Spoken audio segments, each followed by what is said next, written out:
ya sumado todos los trabajos más el examen y ahí ya vamos a tener la nota final antes de los parciales, antes del final, ¿verdad? Puede ser que entre uno o dos ejercicios más, ¿verdad? Que estamos haciendo, puede ser que entre de hoy también o la próxima semana antes del final, ¿verdad? Pero ya el examen, o sea, el parcial ya se rindió, ya no va a haber más, solo recuperatorio, ¿verdad? Bueno, con respecto al parcial, si tuvieron alguna consulta, algún punto que no le quedó muy claro de los ejercicios, estoy mirando si a grande rabo, pero no, ahora no me acuerdo del puntaje de todo, ¿verdad? Pero si es que tuvieron algún punto, eh, podemos también hacer una clase adicional después de retroalimentación, ¿verdad? Bueno, el día de hoy quiero dar a ustedes un nuevo tema, o sea, una nueva unidad, que es bueno, son dos prácticamente, son porque son cortos, ¿verdad? Que es el IDU, ¿verdad? Que se denomina IDU, ahora lo que antes es un impuesto nuevo, pero bueno, es nuevo, pero ya en ejercicio anterior ya había, pero con una singularidad que era parte del IRASI, ¿verdad? Que se denomina este IDU impuesto a los dividendos y utilidades, ¿verdad? Por eso es IDU. Entonces vamos a ver esta primera hora todo el aspecto teórico y después desarrollamos un ejercicio práctico que ya está también ahí en la plataforma, ¿verdad? Bueno, dice impuesto a los dividendos y utilidades, ¿verdad? Ya prácticamente hace el título ya lo define bien claro a qué se refiere este impuesto, ¿verdad? Ustedes ven la presentación, ¿verdad? ¿Se ve? Sí. El de las leyes, profe. Sí. Sí. Bueno, dice que este impuesto dice, dispóngase que las utilidades y los dividendos o los rendimientos puestos a disposición o pagados al dueño o a los consorcios, socios o accionistas, dice, por parte de empresas unipersonales, sociedad anónima, etcétera, ¿verdad? Acá hay una serie de empresas son lo que van a pagar este impuesto, ¿verdad? Es decir, el impuesto a la distribución de las utilidades, la utilidad que se pone a disposición de los socios, ¿verdad? Ese es lo que paga el IDU, ¿verdad? El impuesto a la distribución de utilidades.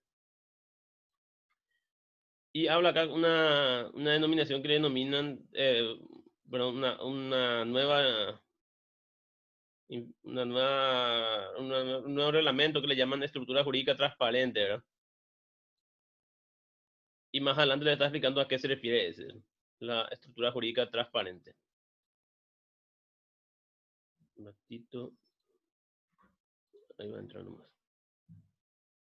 Dice también ahí, hace una aclaración de que este impuesto se entenderá por utilidades, los rendimientos o toda distribución de beneficio en dinero o en especie, excepto la entrega de acciones o cuota aparte, dicen, por capitalización de utilidades. Eso, lo único que no se va a pagar el IDO es la capitalización de utilidades, ¿verdad? Solo que acá no le permite entrar a dos compañeros que ya le di que entren, pero no la habilita. Bueno, y también hace una aclaración, dice que constituirán utilidades, dividendos o rendimientos la distribución al dueño,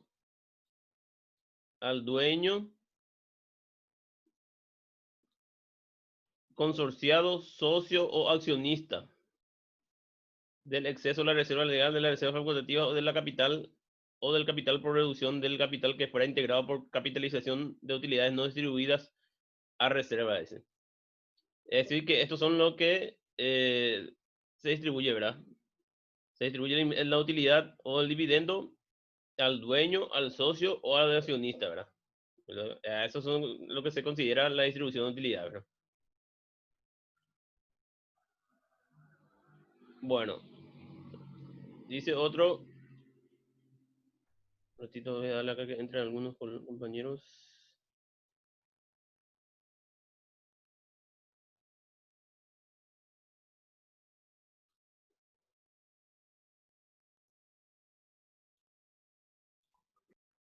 Ahí.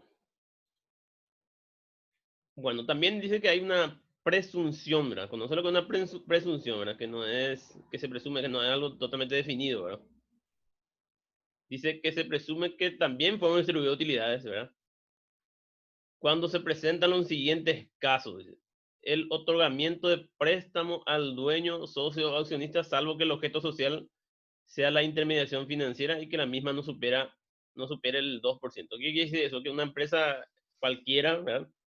Que no sea una empresa de intermediación financiera, no va a poder prestarle entre comillas, por decir, al socio de la firma o al accionista dinero, ¿verdad? No se configura el hecho de que un balance que no sea de una entidad de intermediación financiera cuente con una cuenta contable, por decirlo así, que se denomina, por ejemplo, préstamo al socio o al accionista, ¿verdad?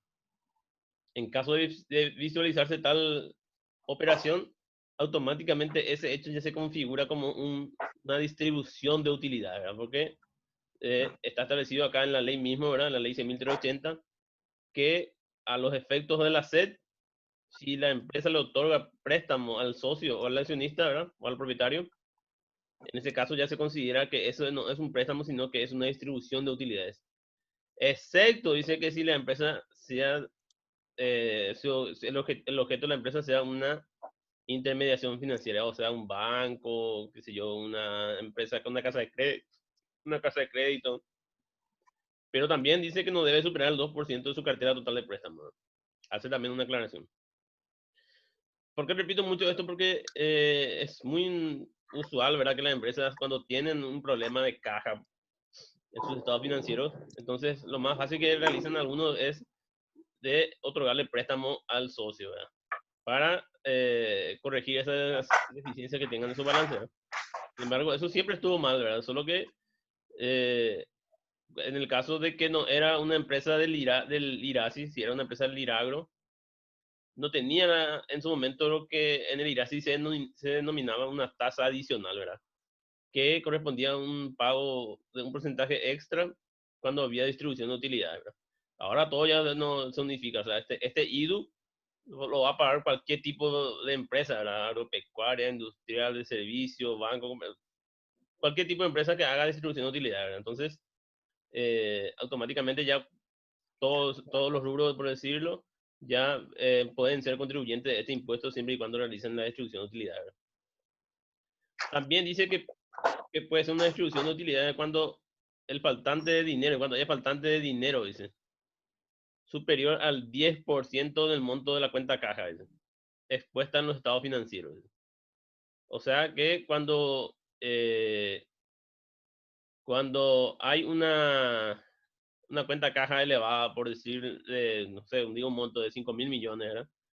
Y se realiza, porque la SED también está facultada a realizar exámenes in situ, ¿verdad? O también el auditor externo también lo va a realizar, ¿verdad? Si es que realizan un arqueo de cajas y se determina que no existe ese monto, ¿verdad? O que existe un faltante superior al 10% de ese monto, supongamos que en la cuenta caja figuraba en el balance con un monto de 5.000 millones, ¿verdad? Y se hizo un arqueo de caja y se encontró solamente 300 millones de guaraníes, por decir. Entonces, hay un faltante superior al 10% y eso, la diferencia es considerada como una distribución de utilidades también. Y también dice que distribución de utilidades, todo retiro de fondos o la afectación al uso del consumo personal de bienes o servicios por parte del dueño, consorciado, accionista, etcétera, incluido el pago de gastos personales a favor de aquellos y de sus familiares. Esto es muy importante porque hay que tener en cuenta que la mayoría de las empresas, la sociedad anónima, son empresas familiares, ¿verdad? Y muchas veces los gastos particulares de los socios, de los accionistas o de los hijos de los socios, etcétera, el dinero en sí o para los pagos se sale de la cuenta de la empresa, ¿verdad? Entonces esos gastos también ya es considerado como una distribución de utilidades y deberá pagar por consiguiente la tasa del IVA, ¿verdad? El impuesto del IVA. Quedan excluidos del presente impuesto las utilidades excedentes o rendimientos distribuidos por la cooperativa, ¿no? Regida por la ley y su modificación. O sea, la cooperativa, los excedentes de la cooperativa, ellos sí no están grabados por el IVA. Bueno, ¿quiénes son contribuyentes? Bueno, ya les expliqué, le va a ir toda la persona física, jurídica y demás entidades residentes en el país o no, dice.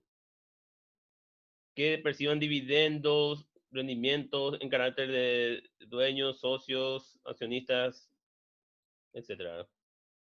También dice que serán contribuyentes quienes pongan a disposición o paguen utilidad, dividendos o rendimientos de este impuesto deberán actuar como agentes de retención y responderán solidariamente al pago del impuesto, ¿verdad? Es decir, el que paga es la sociedad, ¿verdad? La sociedad que realiza la distribución de utilidades, ¿verdad? Cuando el accionista o socio sea una persona jurídica o una estructura jurídica transparente, que le voy a explicar más adelante a qué se refiere, el monto del impuesto pagado constituirá un crédito que lo utilizará exclusivamente en la liquidación de este impuesto. Entonces, más adelante, cuando veamos la parte de ejercicio, vamos a encontrar a qué se refiere. El IDU se determinará sobre las utilidades, dividendos o rendimientos netos puestos a disposición o pagados, esta es la base imponible, estoy hablando ahora, pagados al dueño, al consorcio o socio accionista, la utilidad destinada a la cuenta de reserva legal o reserva facultativa o capitalización no estarán sujetas a este presente impuesto, ¿verdad? O sea, los montos de utilidades, ¿verdad? Ustedes saben que la utilidad se puede hacer o distribuir o capitalizar, ¿verdad? Entonces, acá lo que se envía a reserva legal son aquellas empresas. ¿Quiénes son las empresas que tienen que hacer una reserva legal? Si se acuerdan ustedes, que ya dieron sociedad y toda esa contabilidad. ¿Quiénes son las empresas que deben hacer la capitalización de la reserva legal? ¿Se acuerdan de qué empresas o qué tipo de empresas?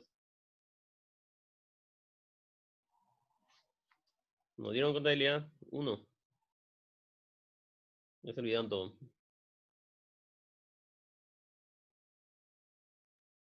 ¿Puedes repetir la pregunta, profe? Sí, ¿qué tipo de empresas son los que están obligados a hacer una reserva legal? ¿Conocen lo que es una reserva legal? Sí. ¿Y qué tipo de empresas están obligados a hacer eso?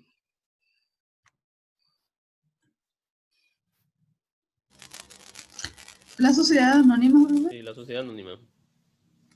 Hasta el 20% de su capital tienen que hacer una reserva cada año, ¿verdad? De su utilidad, ¿verdad? Si que tienen. Si no tienen presupuesto, no van a poder hacer, ¿verdad? Reservas facultativas no está obligado, así como su nombre ya lo dice ahí, facultativas. Pero si quiere puede hacerlo también, ¿verdad? Pero no está obligado.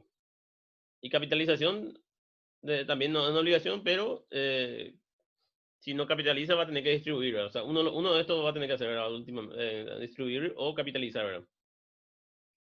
Cuando capitaliza no va a pagar IDU, ¿verdad? O cuando envía a reserva legal o cuando envía a reserva facultativa, ¿verdad? Eso no paga IDU. Solo la distribución de utilidades es lo que va a pagar. Y la tasa que debe pagar, 8%, cuando el preceptor de los dividendos o rendimientos sea una persona física o jurídica residente en el país, ¿verdad? Este año, en forma excepcional, es 5%, ¿verdad? Por ser este año. Y 15% cuando el preceptor de los dividendos de utilidad sea una persona jurídica, física, no residente en el país. Ellos van a pagar más. 8% si es en el país y 15% si es fuera del país. ¿Y cuándo hay que pagar? Dicen. Bueno, para el caso de las sociedades anónimas y otro tipo que tengan obligación de realizar asamblea, dice. Se considerará que las utilidades, los dividendos o los rendimientos son puestos a disposición de los socios cuando la respectiva asamblea disponga su distribución con independencia del momento del pago. Eso es muy importante, ¿verdad? Ustedes saben que la asamblea se hace en marzo, en abril, bueno, perdón, en abril, y ahí ya se decide, ¿verdad? Si se va a distribuir o no. En la asamblea se vota y si se va a distribuir o se va a capitalizar, etcétera. Entonces, desde el momento en que la asamblea lo diga, ¿verdad? La asamblea general, ahí ya van a tener que ya pagar el IDU, ¿verdad? Ahí nace la obligación de pagar el IDU. No, independientemente de que, bueno, dice, vamos a distribuir utilidades, pero le vamos a pagar a los socios recién en el mes de septiembre o en el mes de octubre. No, no importa porque acá dice con independencia del momento del pago. O sea, no importa si todavía no se le pagó a los accionistas, igual ya se va a tener que abonar el IVA. Está en el caso de la sociedad anónima, porque ellos son los que están obligados a hacer la asamblea, ¿verdad? Y alguno que otro tipo de entidades, ¿verdad? Pero por lo general, sociedad anónima, ¿verdad? Cuando la asamblea ponga a disposición la capitalización de todo o parte de las utilidades, los dividendos o los rendimientos, este aumento deberá formalizarse, dice, cumpliendo todos los requisitos legales y estatutarios dentro de los 12 meses siguientes. Bueno, yo le dije, ¿verdad? Que podía capitalizar o distribuir. Bueno, acá en el primero dice distribuir. Cuando distribuye se pone eso en la acta de asamblea, ¿verdad? Se firma todo y bueno, y a partir de ahí va a tener que nace la obligación de pagar el IDU. Igual aunque no le pagaron todavía a los accionistas, ¿verdad? Bueno, entonces vamos al siguiente caso. Dice, bueno, vamos a capitalizar, dice, no vamos a distribuir nuestra utilidad.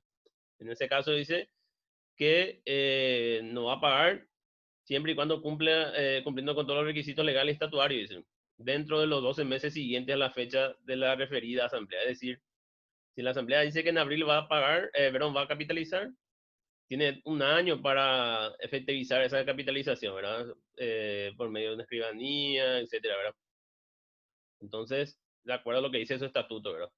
Si en la asamblea, si el capital de la empresa tiene todavía disponible, por decir, un cierto margen que todavía no se capitalizó, entonces con la utilidad del ejercicio, si se definió en su estatuto que iba a capitalizar, no hay ningún drama, ¿verdad? Se puede hacer al instante, ¿verdad? Pero si es que ya está completamente capitalizado, ¿verdad? Según su balance y según los estatutos, ustedes saben que para aumento de capital, ¿verdad? Se tiene que hacer vía escritura, se tiene que hacer un llamado para una asamblea extraordinaria y ahí definir un aumento de capital y todo eso. O sea, tiene un proceso un poquito más largo. Por eso yo considero prudente lo que da la sede acá. Dice que da 12 meses de plazo para que sea efectiva eso. Si es que no se cumple eso, la C considera que hubo una distribución de utilidad al revés. Bueno, todo eso lo que tiene la asamblea son las SA, ¿verdad? ¿Qué pasa con la SRL? Dice, tratándose de sociedad responsabilidad limitada y demás entidades que no tengan la obligación de realizar asamblea, ¿verdad? Ellos no están obligados a hacer asamblea. Se considera que las utilidades y los dividendos son puestos a disposición en el plazo previsto en su estatuto, dice.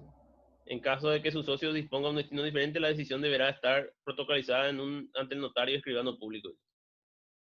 Bueno, de acuerdo a lo que dice su estatuto, ¿verdad? En el estatuto de la SRL debiera decir en alguno de los puntos en qué momento se distribuye utilidades o cómo se distribuye utilidades, etcétera. Si no dice, eh, o también si es que dice que se va a capitalizar, cómo tiene que capitalizarse. Eso tiene que estar todo en los estatutos de la SRL.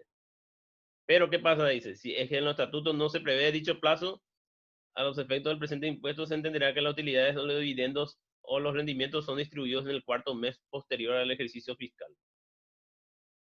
Bueno, entonces se dice que, bueno, no se realiza, en los estatutos no dice nada de que capitalizar ni nada de distribuir, nada de eso no dicen. Bueno, entonces, si es que no se formalizó por medio de una escritura que se iba a capitalizar y no distribuir, automáticamente la SED dice, bueno, no hay ningún documento que me diga que no distribuiste tu utilidad, que no capitalizaste tu utilidad. Por lo tanto, a partir del cuarto mes yo considero que esa utilidad ha sido distribuida. O sea que en este caso carga la responsabilidad sobre el contribuyente que él tiene que demostrar que no hubo una distribución de utilidades. Entonces, dice que a partir del cuarto mes, si vos no demostraste que no se capitalizó, eso yo la SED ya te considera que hubo una distribución de utilidades. Y ya va a tener que pagar el IDU. Bueno, declaración jurada, el IDU se liquidará por declaración jurada en la forma y condiciones que establezca la administración. Eso vamos a ver acá. Y la documentación, la reglamentación establecerá la documentación. Acá vamos a ver. Esta es la ley 6380 que habla sobre el IDU, ¿no? Y su decreto reglamentario es el 3110.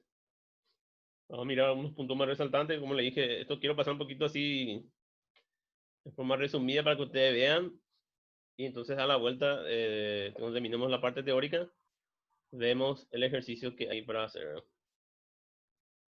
Bueno, entonces vimos la ley. Ahora vamos a ver el decreto reglamentario de este impuesto. Por lo menos algunos puntos más importantes, ¿no? Acá habla de los conceptos, definiciones. Hay una abreviación acá, por ejemplo, EJT, que es la estructura jurídica transparente. EDUR, que es entidad generadora de dividendos, utilidades o rendimientos, que es el EDUR. Entidad generadora de dividendos, utilidades o rendimientos. Luego tenemos los otros impuestos que está acá. Más adelante vamos a ver el impuesto a la renta no residente, IRE, IRP, etc. Acá hace otra una aclaración, ¿verdad? ¿Quién está alcanzado por este impuesto? Dice Los rendimientos están alcanzados por el IDO los rendimientos que reciba el dueño de una empresa unipersonal cuando liquide el régimen del IDE por el régimen contable. O sea que si una empresa unipersonal, una persona unipersonal, ¿verdad? O sea, una empresa unipersonal eh, tenga la obligación de IDE, régimen contable o régimen general, entonces cuando haga distribución de utilidades también va a pagar el IDO, ¿verdad? No se consideran dividendos, utilidades ni rendimientos los beneficios adicionales que perciba el trabajador en relación de dependencia de una empresa sobre la renta de esta última, ¿no? O sea, ahí hace una aclaración también al cual no se considera distribución de utilidades. Y estos son lo que le dije que son las entidades generadoras de dividendos, utilidades o rendimientos, ¿verdad? Más conocido como EDUR. Y son la empresa unipersonal contribuyente del IRE régimen contable o régimen general, la sociedad anónima, SAECA, ¿verdad? SRL, sociedad de comandita simple, la sociedad de capital o industria, el consorcio, ¿verdad? Ustedes saben que el consorcio es una entidad jurídica diferente, ¿verdad? Una entidad extranjera con establecimiento permanente en la República, las estructuras jurídicas transparentes y las demás sociedades privadas, ¿verdad? Todos esos son considerados EDUR, o sea, entidad generadora de dividendos, utilidades y rendimientos. Bueno, ¿quién no van a pagar el IDU? Es importante también ustedes cuando sean profesionales le pregunten quién no va a pagar IDU, ¿verdad? Y no va a pagar los rendimientos o beneficios de una empresa unipersonal que liquide el IRE por el régimen simple o res simple. Ustedes saben que hay 3 liquidaciones del IRE, ¿verdad? Creo que nosotros nos dimos los otros, el simple y el simple, solo dimos la parte contable, ¿verdad? En el ejercicio anterior. Si sobra tiempo, vamos a dar un ejercicio también de IRE simple y IRE res simple, ¿verdad? Pero son bastante sencillos, ¿verdad? Son lo que se denomina también régimen presunto, ¿verdad? Que no necesita llevar libros contables, etcétera. Generalmente son empresas que no tienen un grado alto de facturación, por lo tanto es más simple de llevar la contabilidad. Entonces ellos sí no van a pagar el IDURA. Así también los excedentes, los dividendos, la utilidad generada por la cooperativa, mutual, etcétera, tampoco están alcanzados por el IDU, ¿verdad? Tampoco están alcanzados lo que tienen acá programas de inversión, la ley 6090, tampoco lo que están provenientes de contratos aprobados por la industria maquiladora, ¿verdad? Es un régimen especial que están, tampoco lo que están en régimen de zona franca, ¿verdad? Son algunas facilidades tributarias que tienen estos rubros, zona franca, maquiladora, ley 6090, ¿verdad? Cuando tenga tiempo tiene que mirar a qué se refiere eso, ¿verdad?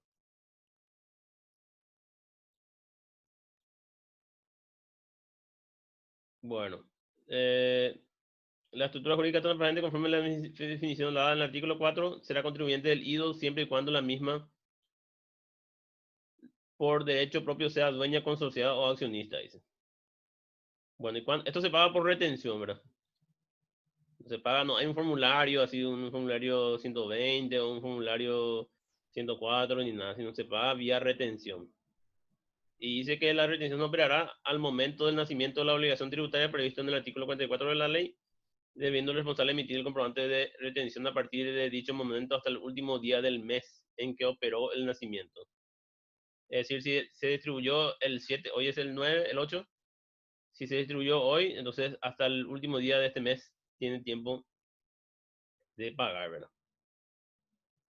Y la retención dice tendrá carácter de pago único definitivo, etc. Todo lo que es retención, así en forma más profunda, vamos a dar una clase de bien aparte, ¿verdad? Pero acá ya le aclara que este impuesto se paga por vía retención, ¿verdad? No hay ningún formulario aparte que tiene que llenar y completar, ¿verdad? Acá dice todos los documentos que tienen la retención, quiénes son los agentes de retención, perdón, de información, la base imponible, y acá dice, ¿verdad? El importe de la retención tendrá para el EDU el carácter de impuesto ingresado y en tal concepto será computado en la declaración jurada del periodo fiscal, ¿verdad?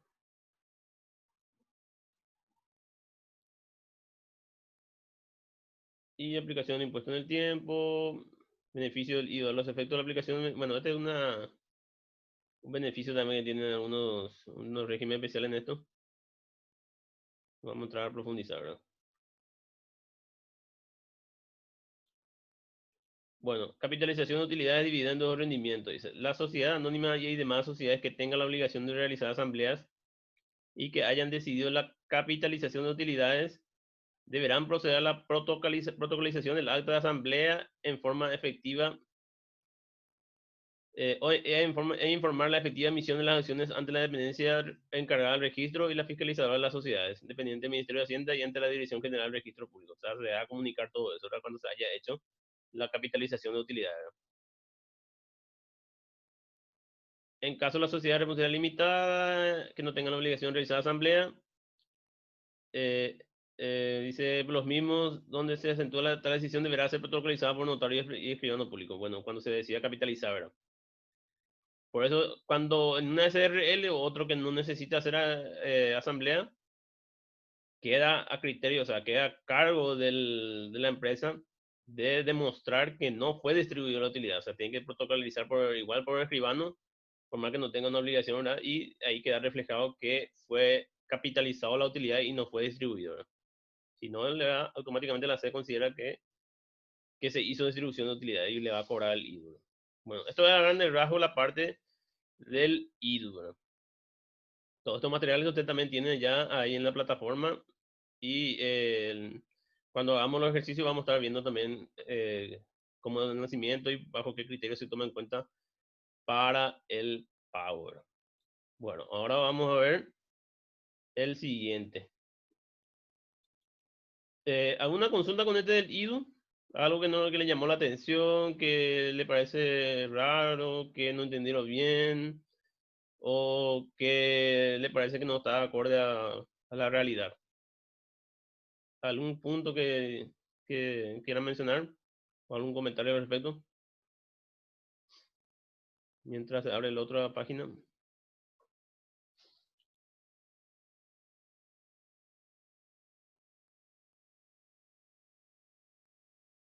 ¿Entendieron todo o no entendieron nadie?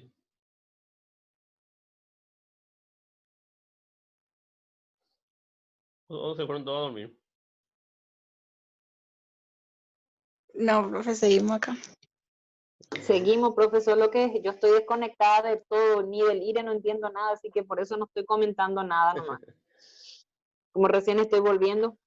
Sí, sí. Bueno, igual vamos a dar, como le dije, una clase de repaso para...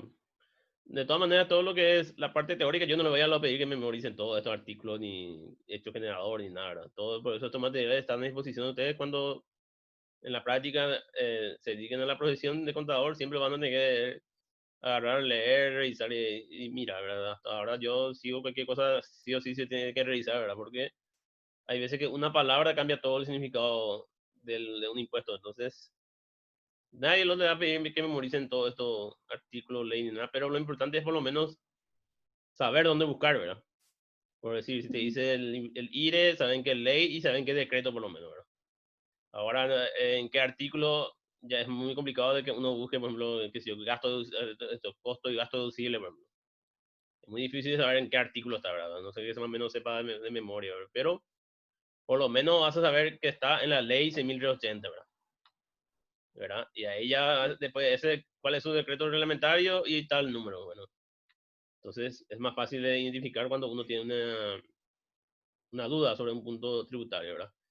Y siempre tener que estar siempre actualizado, ¿verdad? Porque esto que está acá, a lo mejor un artículo ya se habrá derogado, ¿no? Y si uno no está actualizado, puede cometer una equivocación muy grave.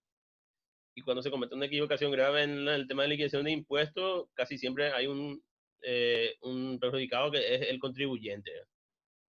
Si es en contra del fisco, cuando el fisco lo detecte, te va a cobrar todo multas, moras de intereses, ¿verdad? Porque ahí no le puedo decir, no, yo no sabía, ¿verdad? No, no, es así, ¿verdad? O sea, al fisco no le importa eso, ¿verdad? Entonces, siempre uno cuando está haciendo la parte de liquidación de impuestos debe tomar siempre con con la debida precaución y de no cometer una inconsistencia en contra, específicamente en contra del fisco, ¿verdad? Porque si en contra, a favor del fisco, muy pocas veces o casi nunca te van a crear problemas, ¿verdad? Pero si es en contra del fisco, sí tenés 5 años de plazo inclusive para que en el momento dado, por ese motivo, te pueda enviar una fiscalización, ¿verdad? Y esto es todo un tema cuando sucede, ¿verdad? No es nada simpático, ¿no? Bueno, ahora el siguiente lo voy a explicar, ¿verdad? En forma rápida para pasar después a los ejercicios, ¿no? El impuesto a los no residentes. Ahí ya lo dice también un término, igual que el título del anterior capítulo que estuvimos viendo, ¿verdad? Habla de no residentes, ¿verdad? ¿Qué entiende usted por no residentes? ¿Quién me puede más o menos decir en forma breve a qué se refiere cuando dice no residentes? Que no viven en el país. Que no viven en el país o que no tienen radicación, ¿verdad? En el país. Ujú. Bueno, esto también, en principio, en la anterior reglamentación, había un cierto pago que se le hacía, o sea, cierto cobro que se le hacía a las personas físicas o jurídicas que no residían en el país, ¿verdad? Que venían a prestar servicios, ¿verdad? Pero se le cobraba, bueno, el IVA sí o sí se le hace retención, ¿verdad? Cuando es de otro país, ¿verdad? Pero se le cobraba el impuesto a la renta personal, se le cobraba IRASI, IRAGRO, qué sé yo, o sea, había una serie de impuestos que cada uno tenía su retención para cobrarle a una persona física o jurídica que no residía en nuestro país, ¿verdad? Eso se unificó, por decir, todos esos pequeños impuestos que había para cada actividad de personas físicas o jurídicas del exterior y se creó lo que se denomina el impuesto a la renta de no residentes, que es tal cual como dijo la compañera, un impuesto a las personas físicas o jurídicas que no tienen radicación en el país. Y ahí habla, dice, créase el impuesto a la renta de no residentes que gravará las rentas, las ganancias o los beneficios obtenidos por personas físicas, jurídicas y otras entidades no residentes en la República que provengan de los hechos generados en los títulos 1 y 3 del presente libro. 1 y 3. Vamos mirando a qué se refiere con el título 1 y 3. Porque habla del presente libro, quiere decir que habla de esta ley, la ley 6380. Dice. Y el título 1 y 3 hace mención en forma específica. Entonces, vamos a retroceder acá y a ver a qué se refiere con el título 1 y 3. Este es el 4. ¿Verdad? El título 1 habla del IRE. Acá está. Título 1, IRE, impuesto a la renta empresarial. ¿No?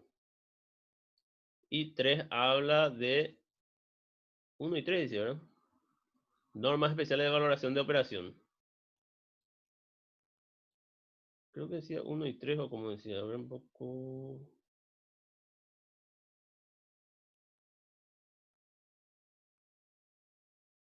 Tampoco lento en internet.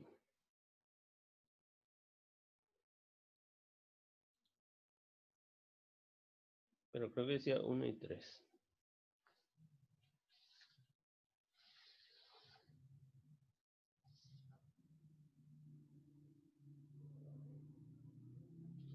Sí. 1 y 3. Ese es. El 1 es de impuesto a la renta empresarial y el 3, normas especiales de valoración de operaciones. Que este es todo un capítulo también que hay que tratar en forma aparte. Esto es lo que se refiere a normas especiales de valoración de operaciones que le llaman también, que ya existían en algo similar. Existía en el IRASI, ¿verdad? En la ley anterior, que se denominaba en esa época precio de transferencia, ¿verdad? O ajuste de precio de exportación también le llamaban. Bueno, eso vamos a dar bien aparte porque es bien profundo todo esto que es normas especiales de valoración de operaciones. Porque sí que dice que graba esto, ¿verdad? El impuesto a los no residentes.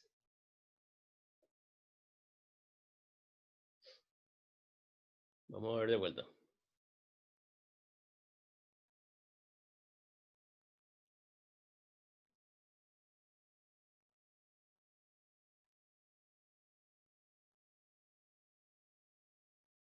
Ahí está. Dice, grabará las rentas, las ganancias o los beneficios obtenidos por personas físicas, jurídicas y otras entidades no residentes en la República que provengan los hechos generadores previsto en el título 1 y 3 del presente libro, es decir, del IRE. ¿Y quiénes son contribuyentes? Dicen. Personas físicas, jurídicas y demás entidades residentes, domiciliadas o constituidas en el exterior, dice acá. Ahí está. Este es el punto fundamental, ¿verdad? Personas físicas, jurídicas y demás entidades residentes, domiciliadas o constituidas en el exterior y que no cumplan con la condición de residentes ni cuenten con domicilio permanente en el país, dice.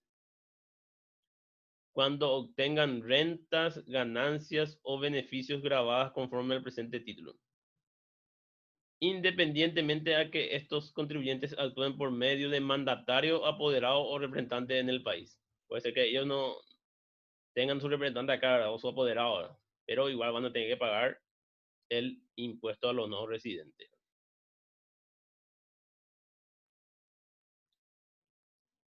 Bueno, dice, se considerarán fuentes paraguayas las que provienen de actividades desarrolladas de bienes situados o de derechos aprovechados económicamente en la República por parte de personas jurídicas y demás entidades no residentes en el país. Además, también se considera renta de fuente paraguaya, dice, los intereses por préstamo o cualquier otra inversión que realice la casa matriz u otras sucursales o agencias del exterior, así como lo abonado en concepto de regalías y asistencia técnica por parte de las sucursales, agencias o establecimientos de personas físicas, jurídicas y demás entidades del exterior. Es decir, una casa matriz que está acá, perdón, una empresa acá radicada, pero que recibe préstamo del exterior de su casa matriz, eso también es considerado un impuesto a los no residentes, se tiene que hacer la retención. Los intereses o comisiones provenientes de financiación de préstamo cuando la entidad emisora o prestadora esté constituida o resida en el exterior. Por ejemplo, si es que el contribuyente realizó el préstamo de un banco del exterior, por ejemplo. Entonces los intereses que pague o cualquier otra comisión que pague sobre eso, al momento del pago le va a tener que hacer la retención, ¿verdad? Al banco del exterior. Los intereses o comisión de rendimiento, ganancia de capital derivado de título, valor inmobiliario, proveniente de personas jurídicas y demás entidades constituidas no radicadas en el país, también todo esto va a tener que hacer la retención. La ganancia que provenga de la enajenación o arrendamiento de bienes situados en el país, ¿verdad? Por decir, una persona que está radicada en el exterior y tiene un inmueble acá y lo vende. Entonces, al momento de la venta se va a tener que hacer la retención y pagar todos los impuestos. O simplemente lo alquila, ¿verdad? O arrendamiento, dice acá, enajenación o arrendamiento, ¿verdad? Entonces, ahí por el hecho de arrendar, también va a tener que hacer la retención y va a tener que pagar el impuesto a los no residentes. También si es que vende sus acciones, tiene una sociedad acá, el socio está en el exterior, vende sus acciones, al momento de la venta también va a tener que tributar impuestos a los no residentes. También por seguros, reaseguros, todo esto, cesión de uso de derechos también, operaciones de instrumentos financieros también, operaciones de transporte internacional, dicen. Cuando se realicen entre Paraguay y otros países, también va a tener que hacer retenciones del impuesto a los no residentes.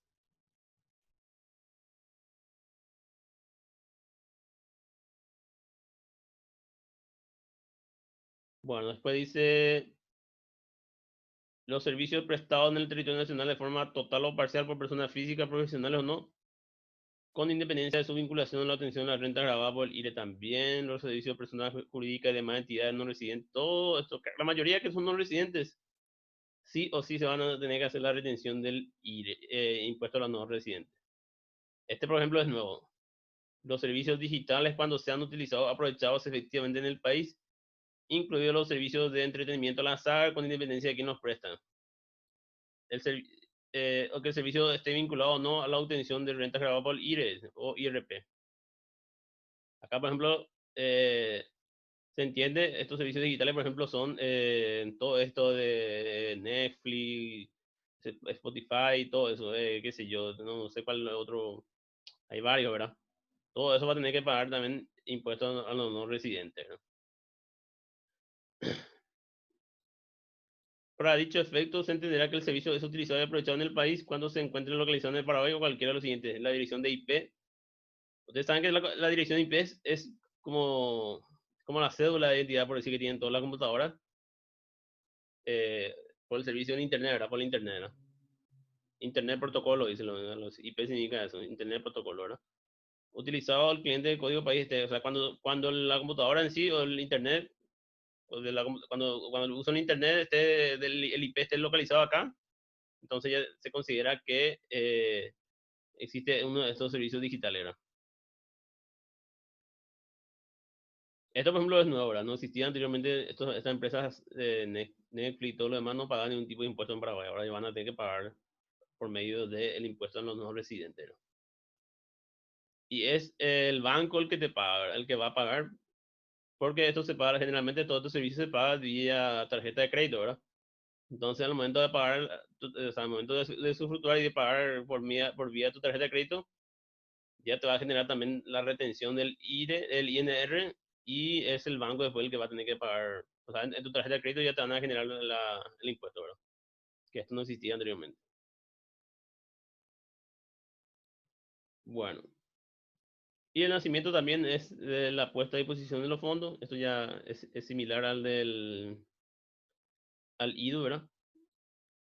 La puesta a disposición de los fondos de la remesa al exterior. O sea, cuando se envía dinero al exterior.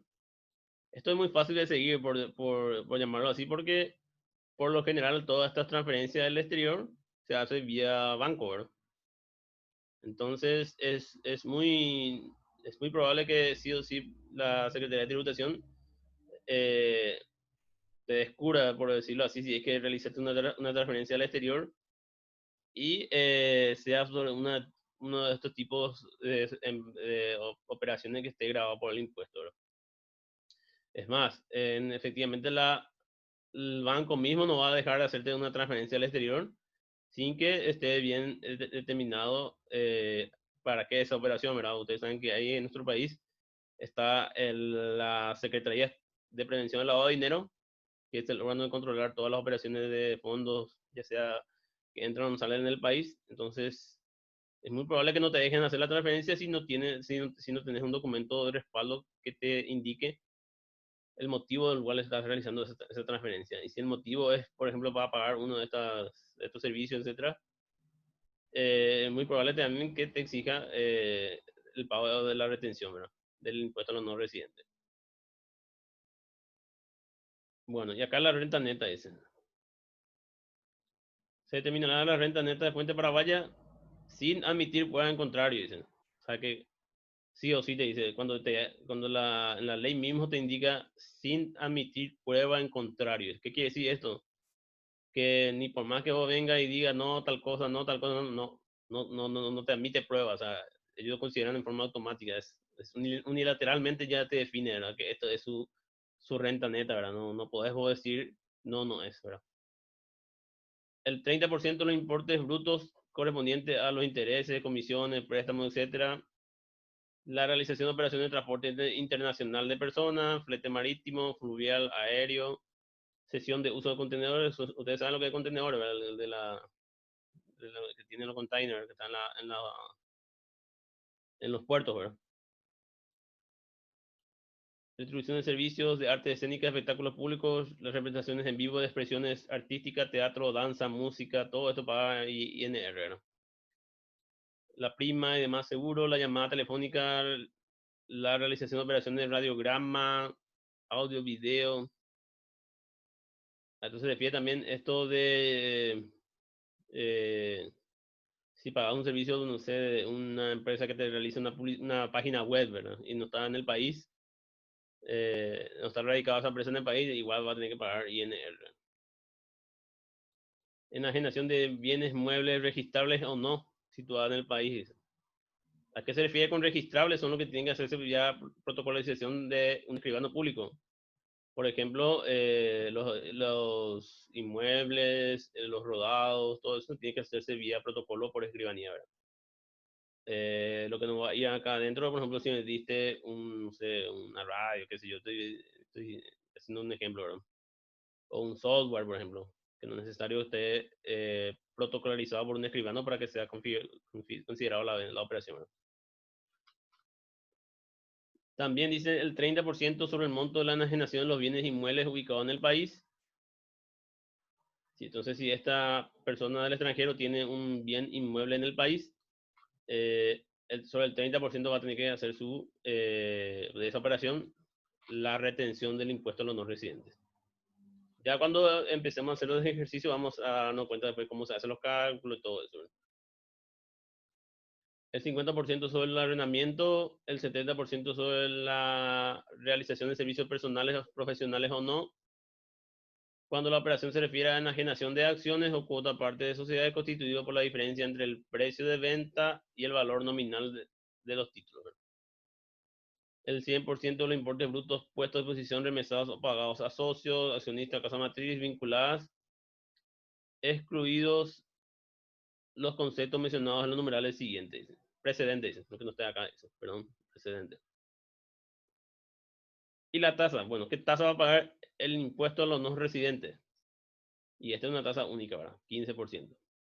El único que varía para calcular este impuesto es la base sobre el cual calcular que está acá. Uno se va a calcular sobre el 70%, otro se va a calcular sobre el 100%, otro sobre el 30%, ¿verdad? Pero siempre la base, la tasa va a ser el 15%, ¿verdad? Hay una sola tasa acá. Y acá habla de cómo se va a pagar vía retención. Acá háblalo, como agente de retención. Todo se hace por vía retención, entonces el pago se hace vía comprobante de retención por el TESACA, ¿verdad? Anducar, perdón. No, el TESACA está bien. TESACA. Bueno, acá son aclaraciones, los fletes, documentación y quiénes están exonerados. Bueno, quiénes no van a hacer la retención y pago o por qué motivo no se hace retención y pago del impuesto a los no residentes. Bueno, no se va a hacer retención por los intereses de los títulos de deuda pública emitidos por el Estado a través del Ministerio de Hacienda y la municipalidad, así como cualquier otro rendimiento de capital. Un ejemplo, les digo, el tema de los bonos soberanos. Ustedes saben que el bono soberano es un título de una deuda que emite el país en el mercado internacional y que lo puede adquirir cualquier inversionista de cualquier lugar del mundo. Entonces, el bono es como un pagaré, ¿verdad? Es un documento que le obliga al Estado a pagar un cierto monto de dinero más una tasa de interés en el momento del vencimiento, ¿verdad? Entonces, cuando se cumpla ese periodo de vencimiento, cuando el Estado va a pagar un bono internacional, no se le va a aplicar la retención, dice acá. O sea, que va a pagar el interés, ¿verdad? Y de ese bono, pero no se le hace ninguna retención, ¿verdad? O no solamente el Estado, puede ser cualquier otra entidad, la municipalidad. Las municipalidades, por ejemplo, están facultadas también a emitir bonos, ¿verdad? Y es el mismo planteamiento, ¿verdad? Si emite bonos, puede comprar cualquier persona de cualquier parte del mundo, ¿verdad? Entonces, al momento de vencerse el plazo para devolver el capital más los intereses, no se le va a tener que hacer ninguna retención de impuesto a los no residentes. Tampoco se va a hacer impuesto a los no residentes, dicen, sobre las remuneraciones que los diplomáticos, agentes consulares y demás representantes oficiales de países o organismos internacionales acreditados ante el gobierno paraguayo reciban por el desempeño de sus funciones o a condición de reciprocidad. ¿Qué quiere decir esto? Que todo tu cuerpo diplomático que están acá, ¿verdad? Ellos a ellos no se le van a hacer ninguna retención, ¿verdad? Por la remuneración de que reciban del exterior, ¿verdad?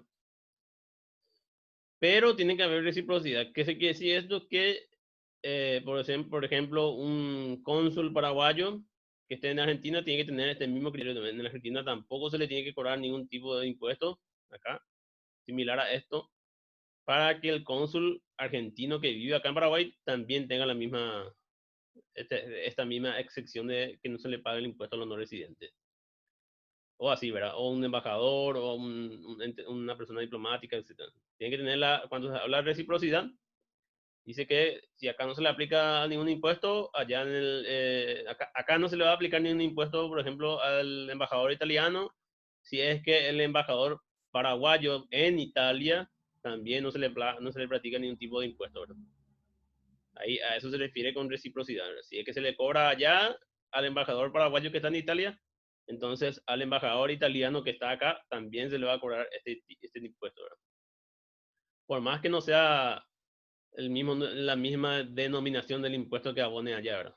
Pero ya el hecho en sí ya lo configura, ¿verdad? Tampoco dice se va a tener que hacer el impuesto a los no residentes en las operaciones de fletes internacionales prestados por empresas transportadoras del exterior destinados a la exportación de bienes. Se entenderá por empresa transportadora la que emita la documentación internacional de respaldo de transporte, es decir, la carta de porte de carretera o conocimiento de embarque. ¿Qué quiere decir esto? Que si una empresa fletera del exterior, ¿verdad?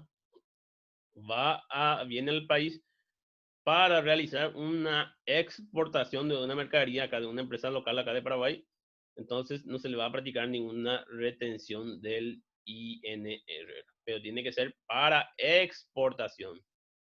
No es que trae producto del exterior para una empresa acá radicada en el país, sino que tiene que ser para exportación de bienes. Tampoco se va a hacer retención sobre los intereses, el rendimiento, la utilidad proveniente del mayor valor obtenido por la negociación de títulos, valores a través de la bolsa de valores, ¿verdad? Estas son acciones, ¿verdad? Cuando se vendan.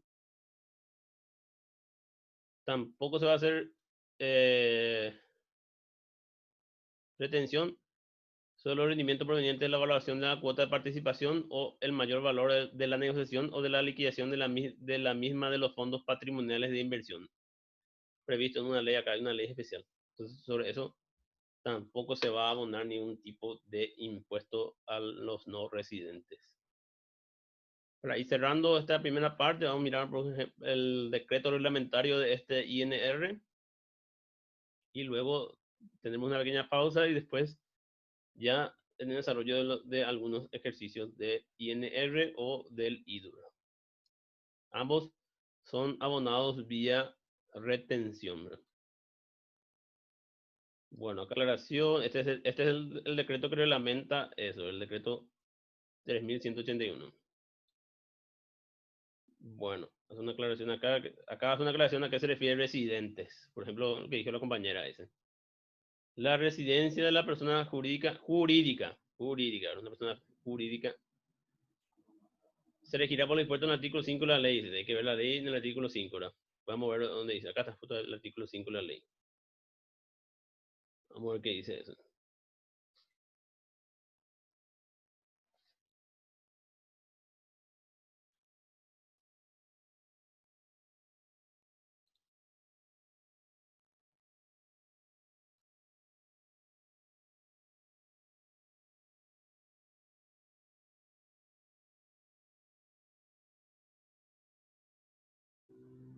Vamos a ver, acá está el artículo 5. Residencia de la persona jurídica, dice. Las personas jurídicas y demás entidades constituidas se considerarán residentes en el territorio nacional. Las personas jurídicas y demás entidades constituidas de acuerdo a las leyes nacionales.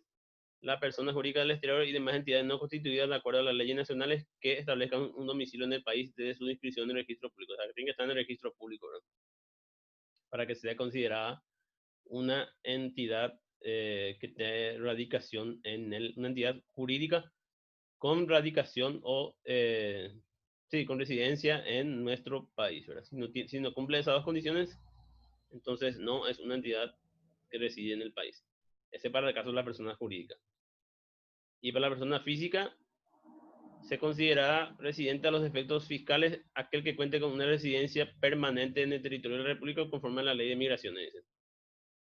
Hay que ver después la ley de migraciones cuánto. Creo que establece que, bueno, voy a ver más a profundidad cuántos días, pero tiene que tener permanencia en el país por 180 días, creo que es, para que sea considerado que tiene residencia en el país, ¿verdad? O sea que si figura dentro de los registros de migraciones que estuvo en el país por 180 días, le voy a sacar el monto, la numeración de los días, pero creo que es 180 días, ¿verdad? Después dice enajenación de bienes muebles, habla cada uno de los porcentajes que tiene que hacer, dice el pago del impuesto por enajenación de bienes inmuebles, hace unas aclaraciones ahí. También sobre la enajenación de acciones o cuota aparte por el tema de la renta neta. Hace una aclaración importante también. Estarán comprendidas por el impuesto a los no residentes las rentas obtenidas de empresas constituidas en el país cuando éstas paguen indemnizaciones a personas jurídicas o físicas no residentes, en dinero o en especie proveniente de contrato de seguro, coaseguro o reaseguro. Cuando paga una indemnización, una empresa aseguradora a una persona jurídica del exterior o persona física del exterior, también va a tener que pagar el impuesto a los no residentes. Y acá hace una aclaración a los servicios digitales, dice. Las entidades bancarias, financieras, casa de cambio, cooperativas, procesadoras de pago o entidades similares que realicen la intermediación de los servicios digitales deberán actuar como agentes de retención. Ellos son los que van a ser el agente de retención cuando se utilice la tarjeta de crédito o débito o las transferencias. Para adquirir desde el territorio nacional los servicios digitales de personas domiciliadas o entidades en el exterior. Y acá pone a modo de ejemplo, ¿verdad?, cuáles son los servicios de digitales que van a tener que pagar ahora impuestos a los no residentes. Netflix, HBO, Spotify, Amazon Prime, Google, YouTube, Facebook, Instagram, PayPal, Twitter, Apple y unos cuantos más. Uber también. Y ahí te ponen la tasa, es el 15%, siempre la tasa es el 15%, la base imponible, lo que en este caso varía, es del 30%. Agente de retención, habla todo la agente de retención que tiene que tener. Acá dice sobre cómo se hace la base imponible para la retención, dice. El cálculo de la base imponible será sobre el monto total del importe que corresponda, excluido el IVA, dice. Cuando esté grabado por este último impuesto, dice. Casi siempre todas las retenciones o los pagos de INR, casi un 90% también lleva consigo la retención del IVA. O sea, en un 90% cuando se pague INR, casi seguro también que se va a tener que abonar IVA, o sea, va a tener que hacer la retención del IVA. Dice. El importe a retener no podrá ser inferior al que surja de aplicar la tasa sobre la suma de lo efectivamente percibido por el beneficiario más la retención. Este hay un cálculo que cuando hagamos el ejercicio le voy a mostrar cómo se hace. Y habla del documento de retención, que tiene que tener el documento de la retención. Esto todo ya está estipulado también en el TESACA. Agente de información, habla del agente de información, normas aplicables.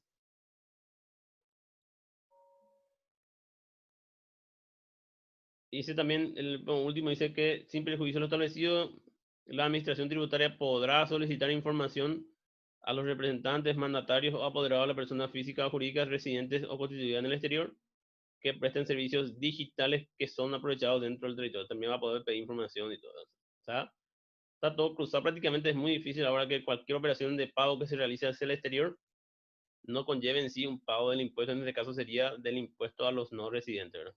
Y por supuesto, como le dije, en un 90% también del IVA. Y todo vía retención, tanto el IDU como el INR, el pago se hace vía retención, ¿verdad? No hay un formulario aparte donde se tiene que llenar y acá no hay nada también de gasto deducible ni no deducible, todo eso como ustedes ya vieron, tanto en la parte del IVA para el crédito fiscal o como vieron también para liquidaciones del IRP y la liquidación del IDER. Acá es un pago prácticamente directo, ¿no? No hay nada que deducir ni nada que hacer un cálculo auxiliar ahí. Bueno, hasta aquí es así en forma rápida le doy porque esto es un pantallazo. Estos materiales se quedan siempre con, o sea, estas leyes y decretos están todos en los materiales, ¿verdad? Ustedes permanentemente deberán hacer una lectura. Entonces, más, en el examen, si quieren, pueden imprimir, ¿verdad? Y tener ahí para leer, ¿verdad? Porque yo no les voy a pedir que memoricen así tal cual está escrito, cuánto es el porcentaje de tanto, cuánto es la tasa disponible de tanto y así, ¿verdad? No, es muy complicado, ni nadie en la vida real sabe todo esto en memoria, ¿verdad? Entonces, lo ideal es, como le dije, por lo menos saber en qué ley está, 6.380, y en qué decreto reglamentario por lo menos. Y después también puede ser que tenga algunos de estos tengan tal vez una resolución aclaratoria. Por ejemplo, acá hay una resolución, ¿verdad? El 35 y el 42, dice. Vamos a mirar por el 35 que dice. Esto en el caso, todo el tiempo ustedes tienen que mirar la página de la SED, por ejemplo, si están asociados o en algún foro de profesionales o de contadores. Todo el tiempo hay cosas nuevas, ¿verdad? Que si sacan un nuevo decreto, ahora por ejemplo, por este tema de la pandemia, hay varios decretos que sacó la administración tributaria, posponiendo pagos, reduciendo una tasa de IVA y otro, ¿verdad? Entonces, hay que siempre estar en constante conocimiento de lo que pasa en el ámbito tributario, si es que te dedicas al 100% a la parte contable, ¿verdad? Acá hace una aclaración sobre personas físicas residentes, entidades y otro, ¿verdad? O sea, hay toda una serie de aclaraciones que uno va a tener que profundizar cuando a medida que van presentándose cosas nuevas con respecto a este tributo. Este impuesto es nuevo, ¿verdad? Entonces, hay varias aclaraciones que va a tener que hacerse todavía. A lo mejor una situación que no estaba contemplado ni en la ley, o entonces va a tener que cambiarse la ley, o que en la ley está en forma muy abierta y no aclara bien, entonces va a tener que sacar un decreto reglamentario y así. Entonces, es algo bastante que está cambiando, ¿verdad? Y que, entre comillas, por decir la ventaja que tienen todos ustedes, es que no hay así un profesional 100% o que esté dominando al toque todo esto que son estas leyes, ¿verdad? Porque es algo nuevo, ¿verdad? Estamos hablando también los conocimientos que uno va adquiriendo y la experiencia lo va a demostrar que lo va adquiriendo mayor predisposición para un conocimiento más rápido. Bueno, hasta aquí parte teórica en sí, en forma rápida, como le dije. Vamos a tomarnos un receso de 15-20 minutos y luego vamos a desarrollar uno o dos ejercicios que están también en la plataforma. Bueno, tenemos un receso y volvemos en 15-20 minutos. Muchas gracias, perfecto. Vale, profe.